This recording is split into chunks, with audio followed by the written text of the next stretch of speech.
Oh, that's going to be loud. All right, turn that down a little. All righty. I'm always a little disoriented after long weekends. I don't know why. It feels like a long time since I saw you all. Okay, so last time, I have my, as I've been marking, I have my Tears of My Students Tumblr. It magically refills as people's grades come out. I don't know. I'm kidding. The grades have been fine so far. Okay. A student gave me this, by the way. A student who did very well in my classes, so I don't know what tiers he was talking about. Okay, so today, last time we were talking about secularization, right, and theories of secularization, and we got all the way through our inherited or classical model of secularization, right, coming to us from Marx, Durkheim, and Weber, and which has been kind of carried forward for a long time, right? So this is the sort of earliest theory of secularization in sociology, which is basically really simple to think about, right? Modernity and the expansion of modernity is going to be toxic to religion. So, you know, the deeper you get into modernity as a society, the less religion there should be, right? So there should be more religion here, less religion here. And this is, you know, a pretty straightforward prediction, right? Science, rationality, all of those things are going to cause religion to decline until religion basically hits zero. Was that table always there? Okay, I'm not crazy. I'm like, why does furniture spontaneously appear in these rooms? I don't understand. Was it? I feel like it has created a...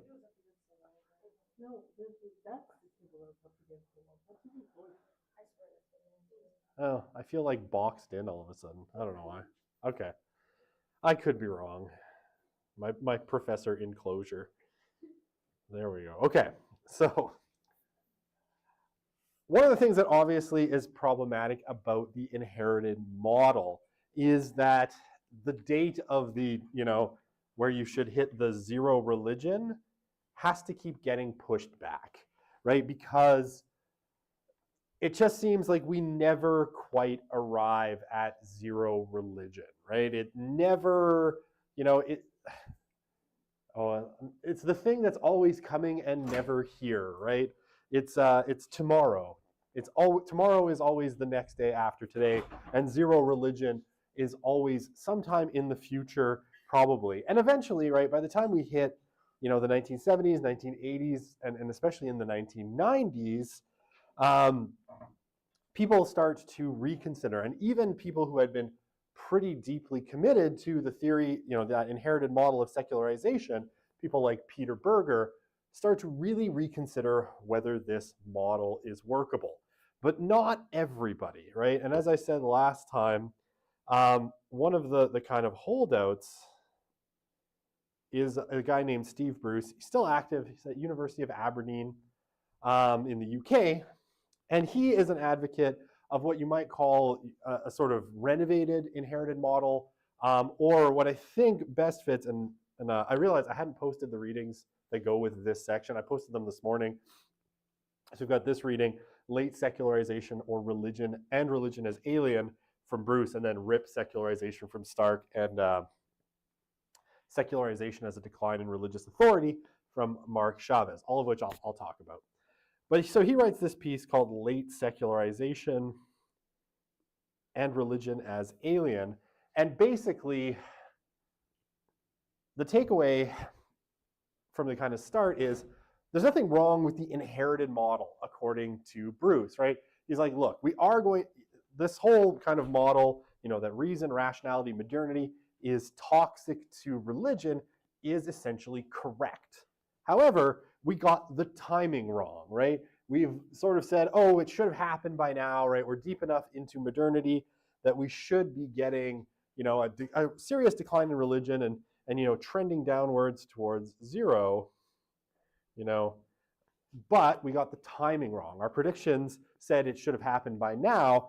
And so what he says is actually, we're going to talk now about secularization as happening somewhat late, right? So he calls it late secularization, right? So we got the timing wrong.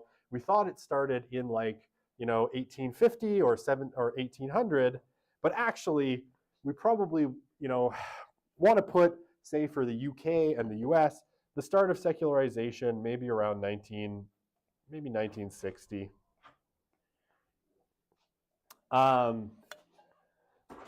And then, continuing from there. And what he says is, and I know we talked about this last time, but I'll just kind of recapitulate these points very quickly, is that basically, it may not set in all places at the same time, right? Canada might start secularization at a different point than the United States. The United States might start at different times than Germany or the UK. But once we hit that point where secularization starts to take hold, it tends to follow a pretty straightforward and predictable trajectory, which he calls, religion's half-life. Right, so half-life. So that, kind of like a radioactive isotope, he says that religion should roughly half, every generation. So each generation should be about half as religious as the one before. Sorry, I see your hand up.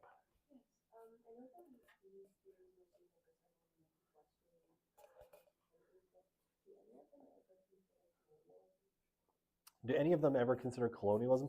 So these theories generally don't consider colonialism. They're focused on big trends in modernity, right? So they're going to be like, okay, what happens, when you have modernity, what's going to happen to a society's kind of religious makeup, right? So they really are, to an extent, particularly focused on a European and North American context, because what they sort of see is those societies are the ones that are the furthest ahead in terms of modernity, right? And you might have, certain states that were colonized that begin journeys into modernity as a result of their colonial experiences, but it's not kind of core to any of these theories of secularization. So, I mean, if you took something like a place like the Philippines, right? Huge history of colonialism, and its kind of religious outlook today is marked by that colonialism, right? Because it's principally Roman Catholic. Very much the fact that it was conquered by the Spanish and they converted everyone to Roman Catholicism. But these theories would still say that, okay, once the Philippines kind of encounters modernity, what you should have is that Catholic worldview fading over time as they move deeper and deeper into kind of modernity, right? As people get more educated, as they get more urban, as you have more pluralism and all of those things. So societies, regardless of the context, should kind of move through this same kind of state. Now that said, they're not, they're just not thinking about that, because they are thinking, in some senses, probably in a Eurocentric way, of Europe being kind of the pinnacle of modernity, right? The society that's been kind of moving into modernity for the longest, right? So they're like, okay, we can then take Europe and say, this is going to happen and this is going to follow every other society that encounters modernity. Now, as Stark will say when we get to secularization rip, this isn't universally true, right? That actually different cultures' encounters with modernity have vastly different kinds of religious effects. Not to spoil my future self's fun, but I will. For instance, one of the things that Stark talks about in Secularization Rip, in The Triumph of Faith, there's another book, but it might be Why God, but I can't remember off the top of my head. Particularly about the Muslim world, what he suggests is that the Muslim world coming into modernity, and he thinks the Muslim world really starts to move into modernity kind of starting in the 1980s in a major way, you actually have an increase in religiosity that happens through its encounter with modernity, right? Because it sort of positions itself as, okay, we've got this Western kind of style of modernity and social organization being imposed upon us by things like the World Bank, the IMF, right? And then a kind of retrenchment of Islam and an intensification of Islam happens as a kind of reaction against modernity, a kind of reclaiming of an Islamic identity. So I think Stark probably is a little bit more attuned to like, there's a cross-cultural effect, right? And sometimes a culture's encounter with what it sees as a Western imposition actually might lead it to a sort of rediscovery of a religious identity in major ways. And you can see that in Egypt. Egypt was, you know, a lot of people were Muslim, but the kind of practice of Islam was fairly loose in Egypt until about the 1980s. And in the 1980s, there's an intensification of Islamic sentiment in Egypt in major ways. And for instance, it becomes really, really hard for Coptic Christians to live in Egypt, and you see a huge exodus because before that they were fine. The two groups lived together, but after this kind of Islamic revival, to use a Christian term on Islam, but I don't know what else to call it, you actually have, it gets much harder for Christians to live in Egypt because there's so much more intense Muslim sentiment. But like I said, I've now spoiled a chunk of Stark's ideas, but it's a really good question. These theories like inherited and late secularization, I think just kind of assume that everyone's going to follow that European pattern. And that's definitely one of the flaws with them, right? It's like they sort of see Europe as the template, and it's like, oh, Europe is ahead, right? Because that European model of embracing science, rationality, that's where everyone's going to go because that's the best, you know, and so everyone's going to kind of move through that same sort of pattern in a fairly, you know, predictable way.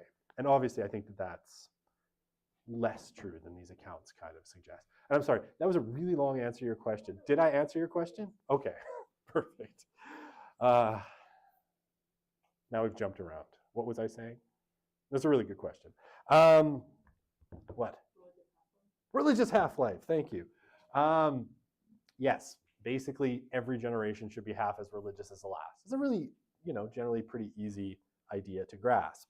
And one of the other things that Bruce suggests, and I think we ended off here on Friday, is that, you know, Western Europe, and again, he's taking kind of Western Europe as the template for, you know, the furthest ahead in modernity, right? Because it begins its kind of journey into modernity the earliest. And he suggests, right, they've seen lots of crises, you know, in the last half century, right, since the 1950s, right? There's been economic troubles, there's been wars, there's been all sorts of stuff, and you've seen no discernible effect on rates of church involvement. If anything, right, it's just been this downward trend. And again, he's sort of arguing here against an idea we'll see at the end of this unit, which is called, which is Stark and Bainbridge, I think. I can't remember now who's the co-author, but basically Rodney Stark's idea of secularization is a kind of self-limiting process, that it'll go so far before it ultimately kind of reverses. Okay, so he makes a couple of arguments, and they're very UK-centric because he's in the UK, to kind of support this idea, like a couple of ideas. A, that religion is in pretty sharp decline, and B, that a religious revival, right, that something like a return to religion is relatively unlikely. Now here, maybe a little bit of historical context is worth giving. One of the things that happens through the 19th and the 20th century in both the UK and the United States. Do I have a slide on? I can't remember. I know I put one in. I just have to look forward for half a sec. No, okay, I don't. Never mind. Well, I'll just kind of explain it to you. The UK and the US. Through the 19th and into the 20th centuries, you have these movements that are called the Great Awakenings, right? And depending on who you talk to, there's either been 3 or 5, somewhere between 3 and 5 Great Awakenings, right? Or revivals. Now, basically, what kind of happens in the 19th century in England, or in the UK and in the US, is in a lot of ways, religion is like Christian faith is at a kind of low ebb, right? It's not particularly vital. It's not being practiced as much. And there's pretty, solid evidence that like weekly church attendance rates in the 19th century were pretty low. Everybody in England would have sort of said, yeah, I'm an Anglican, because everybody was, but their actually kind of lived practice of this was relatively low. And into this mix, you then get a bunch of religious reformers that come in and sort of work to revitalize kind of Christian faith. Very famously, you have the Wesley brothers, John, and I can't remember the other one. I want to say Charles, but I might have that wrong, who found a kind of offshoot of Anglicanism called Methodism, right? And they go around, and their followers go around doing these kind of, from town to town, doing what are called revivals, right? Where they go in and they preach, the message of Christianity. You get the Baptists doing, another Protestant Christian denomination doing similar things. And so what you have in a lot of, I think you can say pretty conclusively, a low ebb, kind of early to middle part of the 19th century. And then you go through a series of these revivalist movements where people are bringing new forms of kind of Christian worship to people, some that are a little bit better attuned to kind of the current cultural norms of that time. Better music, other things. We'll talk about it. Better preaching, more relatable stuff compared to the, seminary educated Anglican priests who basically make a career out of being an Anglican priest. And you get kind of religion rising through these, between 3 and 5 kind of great revivals. So that by the time you hit kind of the 1950s, religion in a lot of ways is kind of at an all-time high in terms of how many people are participating, how intense that participation is in both the US and the UK. Like, how much detail should I give you here? Arguably, the kind of last revival happens around 1900. Sometimes people call this the Fifth Great Revival. It's also sometimes known as the Azusa Street Revival because it happens on Azusa Street in Los Angeles. And that is the birth of a Christian movement called Pentecostalism, which, I in a different class, CHRTC 203, I deal with Pentecostalism in a much more concerted way. But it's probably the biggest and the fastest growing version of Christianity today, especially in Latin America and Africa. But it starts, in LA on Azusa Street, and it sweeps through the US, and then from the US onto every part of the world where American missionaries go. And so, yeah, by the 1950s, you see this like lots of really intense forms of Christianity, and then you see a kind of slow decline starting in the 1960s. Where you start to see kind of generational declines in religiosity. We'll talk about that when we talk about the nuns a little bit later in the course. And the growth of kind of non-religion as a part of practice. So, in essence, what Bruce is doing in a lot of, this section on declining on these arguments is he's making an argument that the kinds of revivals that we saw happen in England and the UK through the 19th century and into the middle part of the 20th century are unlikely to repeat, right? That basically this was a one-time phenomenon, and for a bunch of reasons that have to do with the spread of modernity and all of that stuff, that kind of re-intensification of religion is unlikely to happen again. So, he's basically arguing against Stark's self-limiting concept of secularization, a big chunk of that argument has to do with those revivals, right? The fact that religion was at kind of low ebb, and then it sort of, a bunch of religious innovators came in, created new forms of Christianity that appealed more to people and drove Christianity's kind of grip back up in society. Okay, so does that all make sense? I know it's a little bit of historical context, but it makes this whole argument make a lot more sense. Yeah, please. Yeah, so Stark has a couple of theories in here because he's prolific. But against what's called self-limiting secularization, because he also has a theory that, you can call it secularization rip. I sometimes just refer to it as no secularization, because he argues that secularization isn't really happening. But we'll get to that one. that's next, where Stark will. I'll explain it. It's fun. I think it's fun for me, and that's what matters most in this class, right? Okay, so the first argument that he makes is that what you have fundamentally as you move into this kind of cycle of modernity, the cycle of pluralism, and the move away from religion is you get declining stocks of religious knowledge, right? Now, the argument that he's making here is that those revivals that happened in the 19th and early 20th centuries, part of what allowed them to be successful was that, well, people maybe weren't going to church, right? Maybe they weren't all that religious. They all had that basic religious knowledge, right? Because going through school, in the 19th century, Christianity and the early 20th century, Christianity and Christian teaching would have been all around you, right? So you would have been familiar with at least the basics of kind of Christian doctrine, right? The basic stories from the Bible, right? All of those things, you would have had a kind of general knowledge of Christianity that basically would have served as the sort of springboard for, if suddenly you're feeling like your life's not going so good, right? Like Dante, you enter the middle age of your life, the middle period of your life, and you're not feeling that great. You feel like your life's not on track. And you have, and so some people turn back to religion.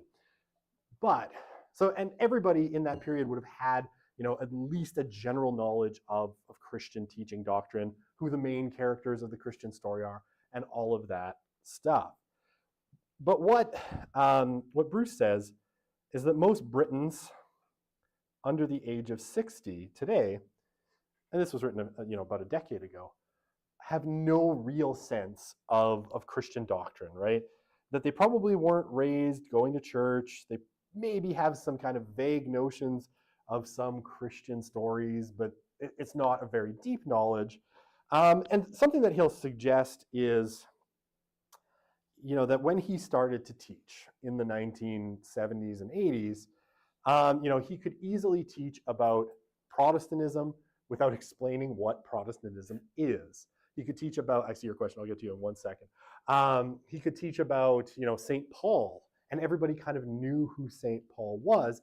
And he says, in the 2010s, when he's writing this piece, he now has to begin, sociology of religion in a lot of cases by explaining, what Protestantism is, who St. Paul was, and kind of filling in a lot of that information, because people simply don't have that kind of shared cultural knowledge of Christian doctrine. Yeah, please.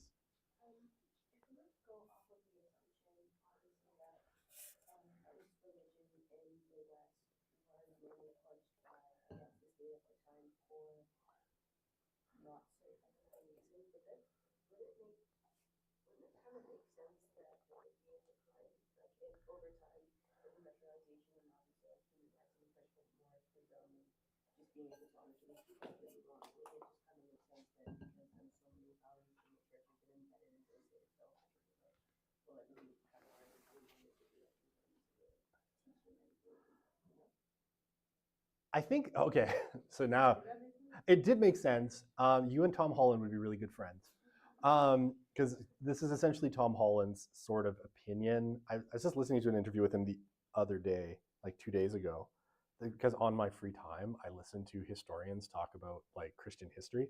And he was making the kind of case, he was talking about Nietzsche.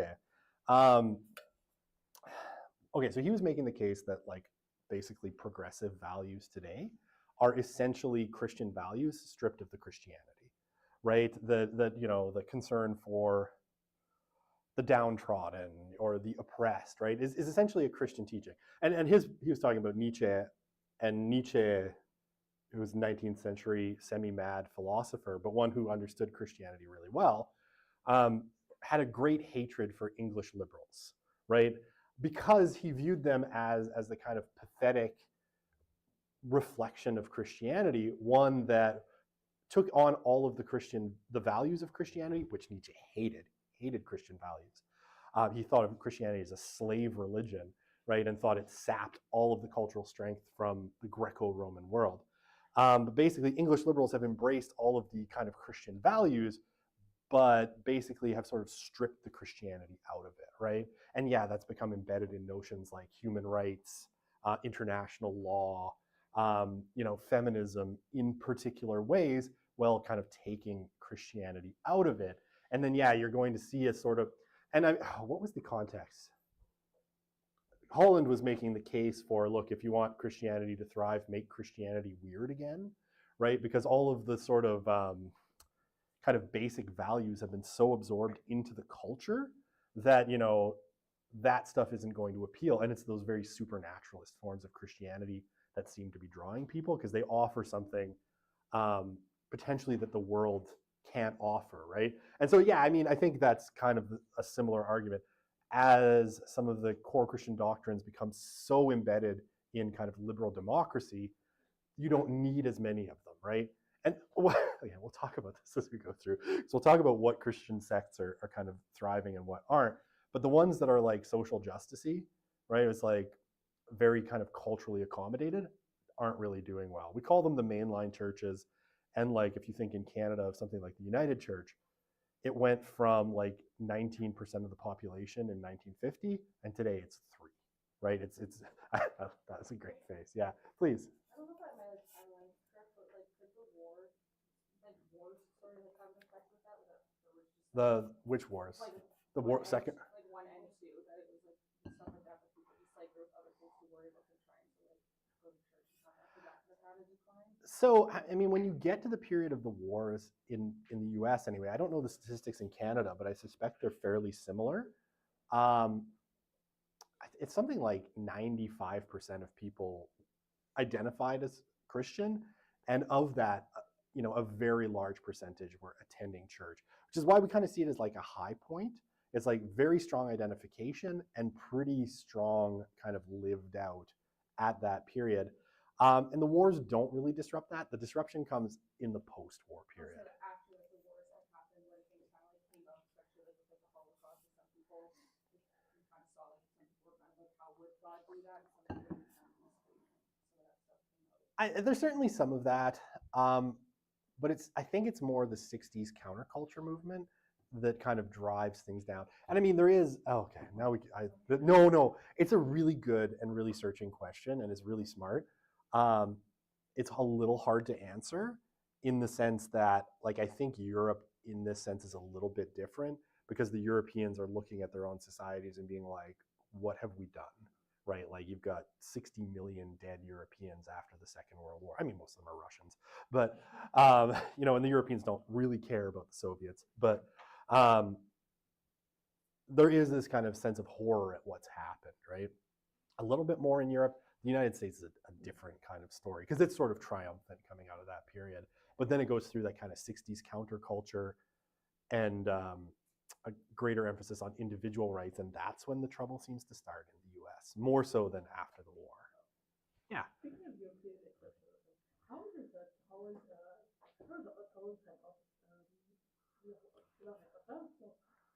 statement that like would good needs to be a great city was good to work.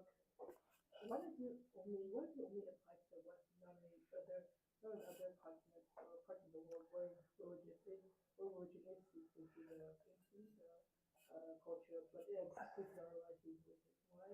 Well, okay, I mean, this again, we're getting off track. I'll answer your question quickly and then I'll try to get back on the rails somehow. When you look at, let's say African spirituality, Christianity, less so with Islam. Islam has a slightly different character. But if you look at the forms of Christianity that are really thriving in Africa, they're extremely supernatural, right? Like they're very much focused on, healing spirits, the power of the Holy Spirit, all sorts of things like that. Like Pentecostalism, which has this intensely supernatural focus, is extreme, like it's growing in Africa at rates that are shocking, right?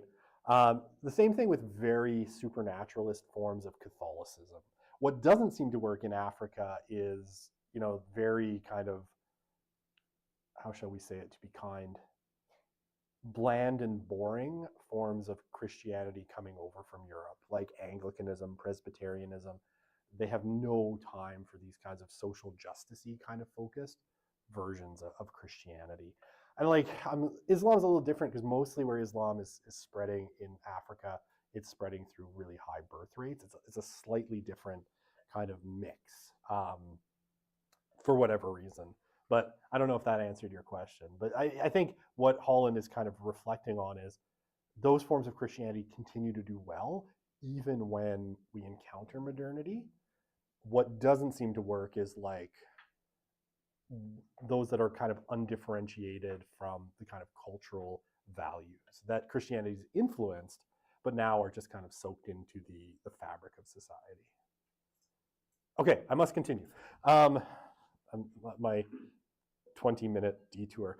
No, they're great questions. Please don't stop asking questions because I laugh, but they're really great questions. But it slightly gets me off track. And I could talk about any of these subjects for like an entire course, and have at times.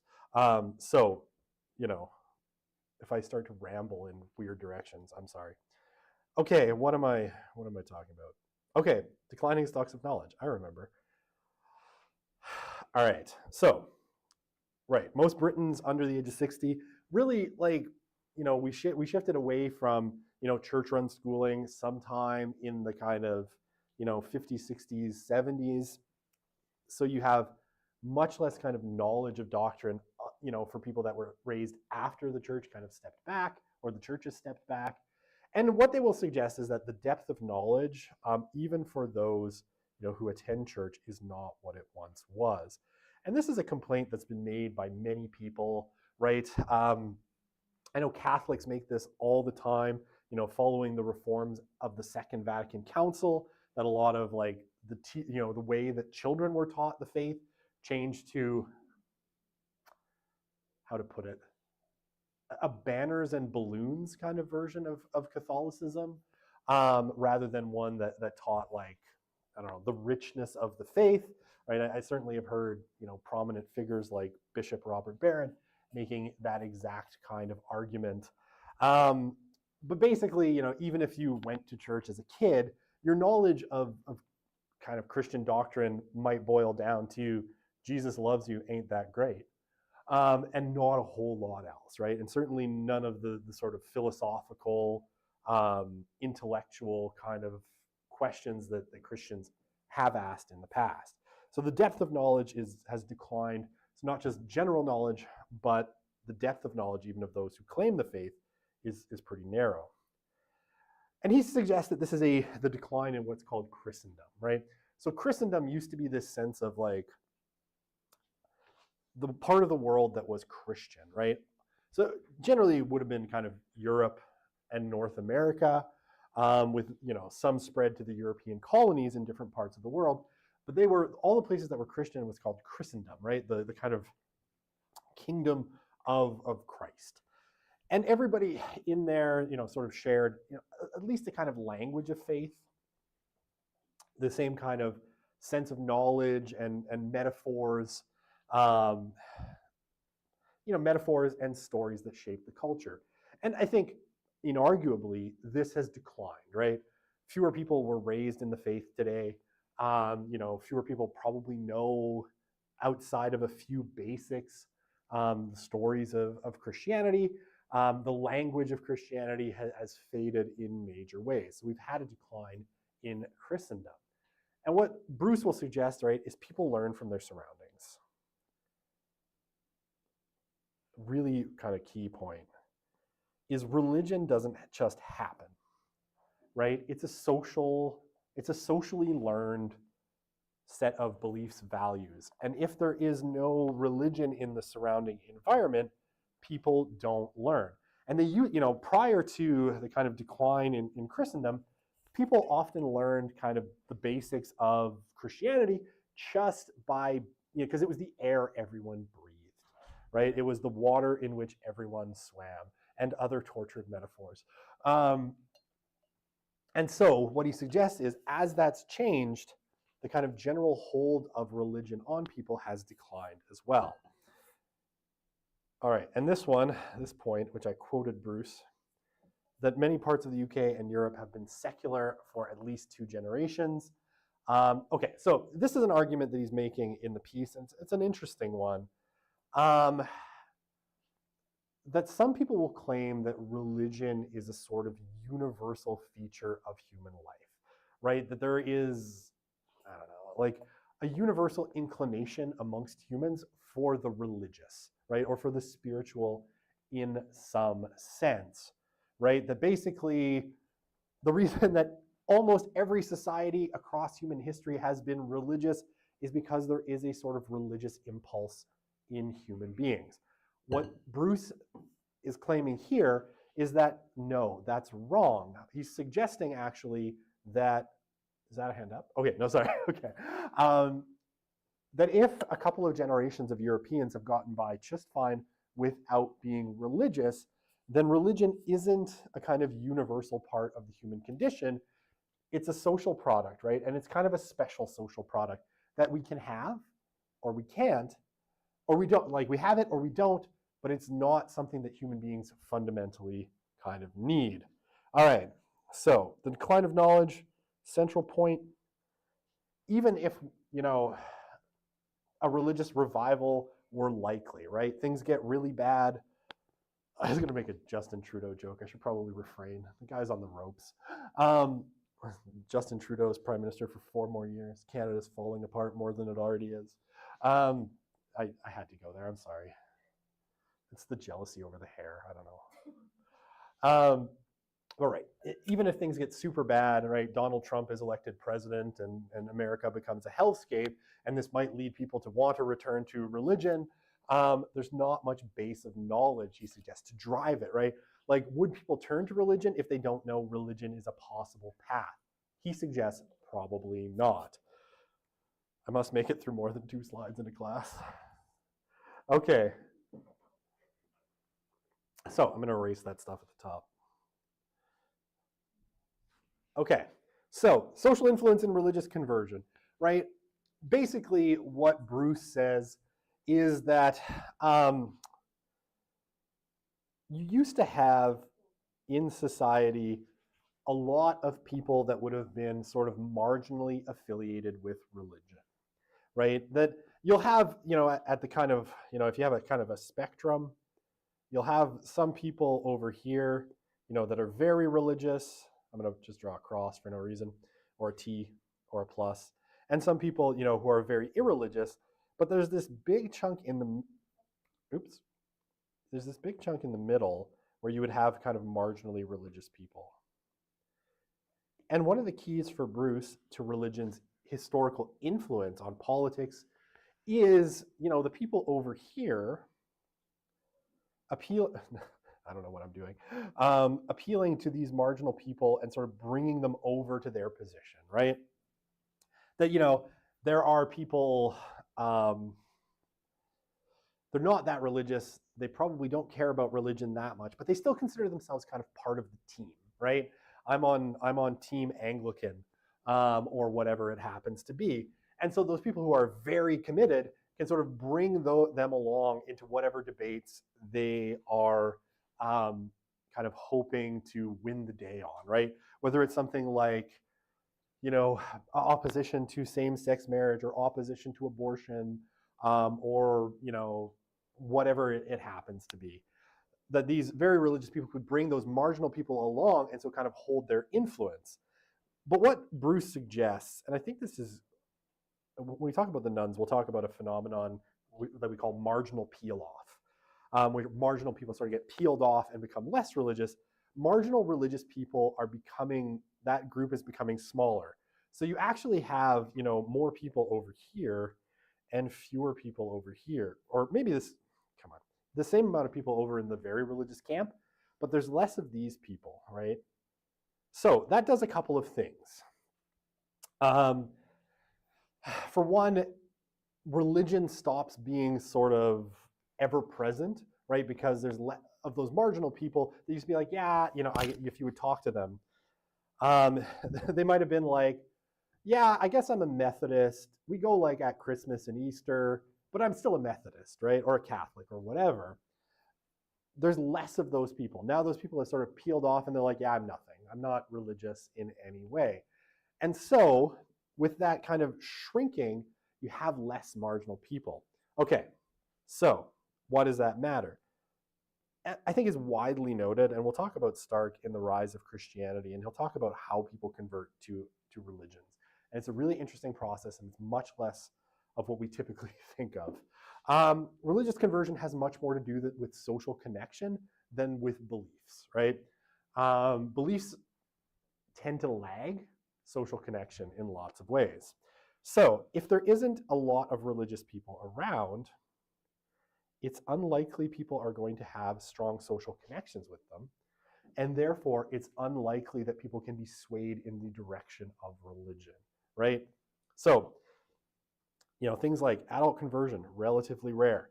Only 5% of those raised without religion tend to acquire one in adulthood, right? So if you make it to your 18th birthday and you're not religious, the chance of you acquiring a religion is relatively small. And this one's fun. I always like this because Bruce cites what I think is a truly bizarre, he cites like Lazarsfeld, which is weird. But it's the diffusion of innovation research. Like, how do people accept new ideas? And why I think this is funny, and he says, people accept new ideas if they're entertained by or presented by someone they know and trust. Why I think this is funny is because you could find much better references for this in the sociology of religion research, suggesting just this. The only problem is that most of those are written by a little gentleman named Rodney Stark. And Steve Bruce and Rodney Stark hate each other. And so Steve Bruce would never, ever cite Rodney Stark unless it's in a derisive way. So he finds some other body of literature to cite instead of Rodney Stark, which I think is absolutely hilarious. Someone tried to enter the room, got confused, turned around. It's like, oh my God, there are other classes than just mine? Who would have known? Okay, so I'm doing so bad for time. All right, does that all make sense? Sorry, before I jump to and you're like, okay, yes, you've over-explained. All right, this one, his kind of next point, he suggests that religion for most people is now alien. Like, not that it comes down from outer space, but it is an alien concept to them, right? It appears as, very much external to their reality. So, in Britain, he suggests, religion is a kind of alien experience to most people. Where you find it, it is elderly, right? It's older people who are still religious.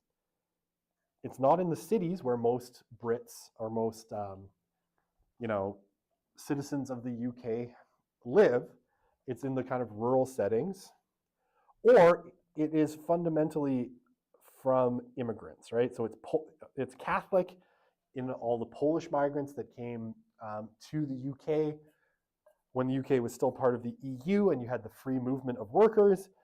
It's African, right? So it's Pentecostal. And it's like some of the biggest churches today in London are like African originated churches, right? They actually start in Africa, and it's African immigrants who sort of bring them over. And they're these very not British kind of ways of doing religion because they're very lively. There's lots of dancing. There's not lots of supernaturalism, and it's very different from the traditional Anglicanism of the UK. Or it's Muslim, right? So again, it's an immigrant kind of religion. And I mean, you could put here it's Hindu and it's Sikh, right? But those people who are religious, for a lot of Brits, are people that are very different from themselves. And a lot of these communities, right, in terms of, Poles, Africans, Muslims, are segregated in terms of housing and interaction. So the average kind of white Brit doesn't interact with these people very often. So the chances of, forming a really strong personal relationship and therefore being convinced by that. And like I said, when we talk about the rise of Christianity, we'll talk about how important social ties are to conversion. He says that's really unlikely because, you're not going to convert to Islam or an African Pentecostal religion because they seem so weird and they're not the things that we do. They're the things that other people are doing.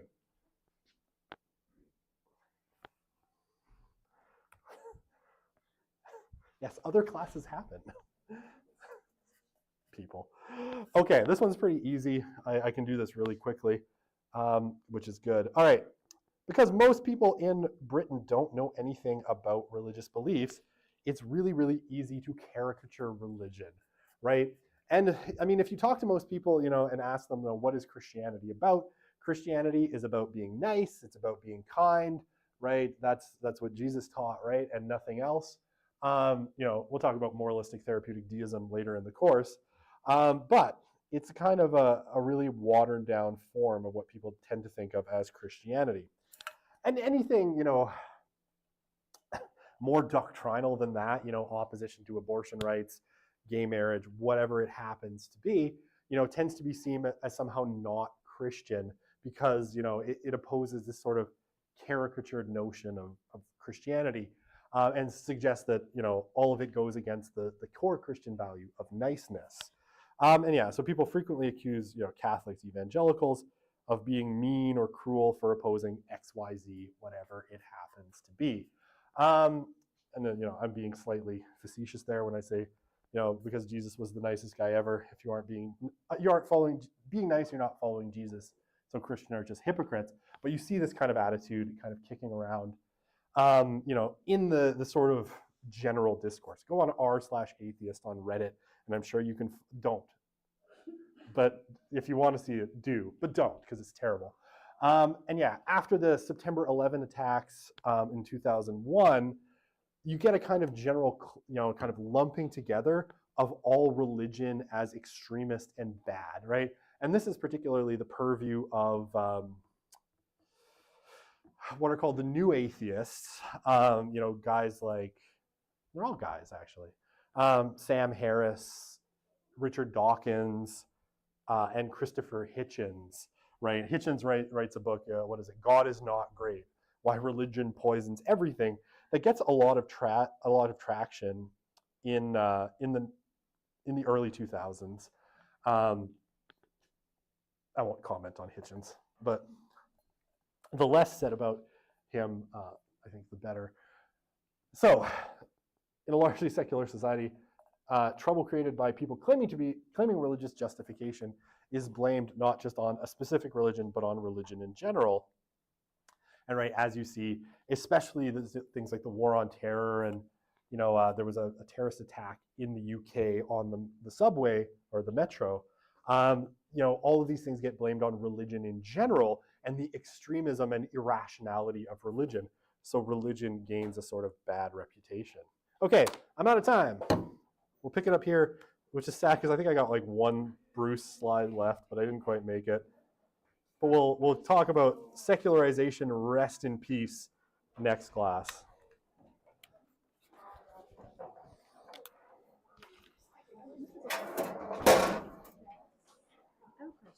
Of course. Hang on. Go for it. On this side, it says even if religious